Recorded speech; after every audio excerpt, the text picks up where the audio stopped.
السلام علیکم ورحمۃ اللہ وبرکاتہ۔ ایمان کے لیے جناب نبی کریم صلی اللہ علیہ وسلم سے محبت شرط ہے، اور جس آدمی کے دل میں جناب نبی کریم صلی اللہ علیہ وسلم کی محبت نہیں ہوگی، اس کا ایمان بھی مکمل نہیں ہوگا۔ میں اس سلسلے میں 5 احادیث مبارکہ آپ کی خدمت میں پیش کرتا ہوں۔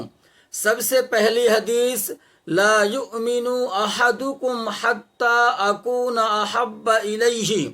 جناب نبی کریم صلی اللہ علیہ وسلم نے ارشاد فرمایا، تم میں سے کوئی بھی آدمی کامل ایمان والا، مکمل مسلمان اس وقت تک نہیں ہو سکتا ہے حتی اکون احب الیہ، یہاں تک کہ میں اس کے نظر میں اس کے نزدیک، من والدہ، اس کے والدین سے، وولدہ، اور اس کی اولادوں سے، والناس اجمعین، اور تمام لوگوں سے زیادہ محبوب نہ بن جاؤں۔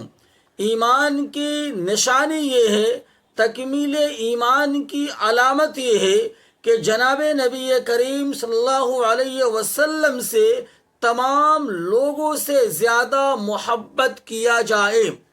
دوسری حدیث آپ کی خدمت میں پیش کرتا ہوں۔ جناب نبی کریم صلی اللہ علیہ وسلم کا ارشاد عالی ہے، ثلاث من کن فیہ، جس شخص کے اندر 3 خصلتیں ہوں گی، 3 چیزیں ہوں گی، وجد بہن حلاوت الایمان، ان 3 چیزوں کی وجہ سے وہ آدمی ایمان کا ذائقہ محسوس کرے گا۔ سب سے پہلی چیز جس کی وجہ سے ایمان کا ذائقہ محسوس ہوگا اور اس کے لیے ایمان کے تقاضوں پر عمل کرنا آسان ہوگا، اللہ کے رسول نے فرمایا، من کان اللہ ورسولہ احب الیہ، وہ شخص ہے جس کے نزدیک اللہ اور اللہ کے رسول کی محبت دنیا کے تمام چیزوں سے زیادہ ہوں، یعنی تمام چیزوں سے زیادہ اللہ اور اس کے رسول سے محبت کرنا، یہ تکمیل ایمان کی نشانی ہے۔ تیسری حدیث آپ کی خدمت میں پیش کرتا ہوں۔ یہ حدیث ترمذی شریف کے اندر موجود ہے، یہ ایک لمبی حدیث ہے۔ میں اختصار کے ساتھ اس حدیث کا پس منظر آپ کے ساتھ پیش کرتا ہوں، پھر جو مین ٹاپک ہے محبت رسول، اس کو میں عربی عبارت کے ساتھ آپ کے سامنے پیش کروں گا۔ ایک صحابی جناب نبی کریم صلی اللہ علیہ وسلم کی خدمت میں تشریف لاتے ہیں اور عرض کرتے ہیں، مجھے بتائیے قیامت کب آئے گی؟ جناب نبی کریم صلی اللہ علیہ وسلم نے پوچھا، تم قیامت کے بارے میں سوال کر رہے ہو، قیامت کب آئے گی؟ مجھے یہ بتاؤ تو نے قیامت کے لیے تیاری کیا کر رکھی ہے؟ اس صحابی نے جواب دیا، اللہ کے رسول، میں نے بہت زیادہ نفل نمازیں نہیں پڑھی ہے، میں نے بہت زیادہ نفلی زکوٰۃ و صدقات نہیں دیے ہیں، میں نے بہت زیادہ نفلی روزے نہیں رکھے ہیں۔ تو اللہ کے رسول نے کہا، تو پھر تم قیامت کے بارے میں سوال کیوں کر رہے ہو، قیامت کب آئے گی؟ اس صحابی نے جو جواب دیا، وہ جواب میں آگے نقل کرتا ہوں۔ اس صحابی نے کہا، اللہ کے رسول، میرے پاس ایک چیز ہے جس کی وجہ سے میں آپ سے سوال کر رہا ہوں کہ قیامت کب آئے گی۔ اللہ کے رسول نے فرمایا، چیز کیا ہے؟ کہا کہ مجھے آپ سے محبت ہے۔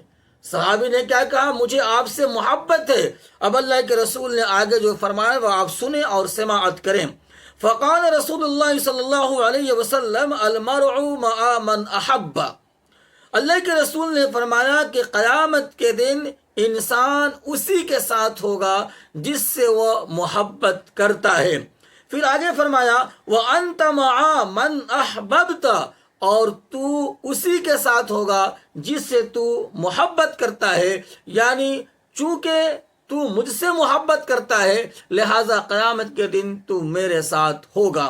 یہ حدیث ترمذی شریف میں موجود ہے، اگر آپ چاہیں تو اس تفصیلی واقعے کو وہاں پر دیکھ سکتے ہیں۔ چوتھی حدیث آپ کی خدمت میں پیش کرتا ہوں۔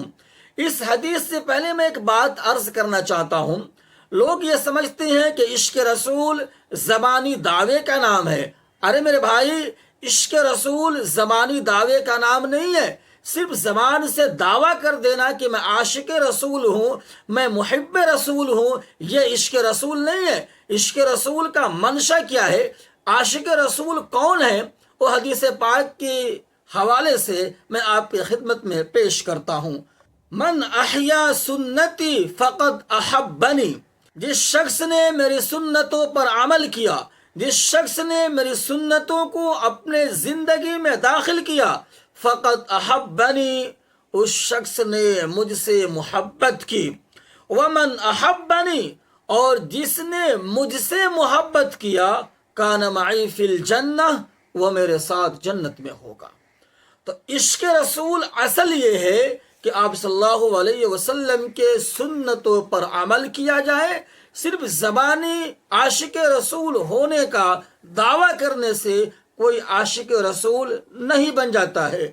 پانچویں حدیث آپ کی خدمت میں پیش کرتا ہوں۔ لا یؤمن احدکم حتی اکون ہواہ تبعا لما جئت بہ، جناب نبی کریم صلی اللہ علیہ وسلم کا ارشاد عالی ہے، تم میں سے کوئی بھی آدمی کامل ایمان والا نہیں بن سکتا ہے، کسی کا بھی ایمان مکمل نہیں ہوگا یہاں تک کہ ہواہ تبعا لما جئت بہ، اس کی خواہشات، اس کی چاہتیں، اس کی تمنائیں ان چیز کے مطابق نہ ہو جائے جن چیزوں کو میں لے کر کے آیا ہوں۔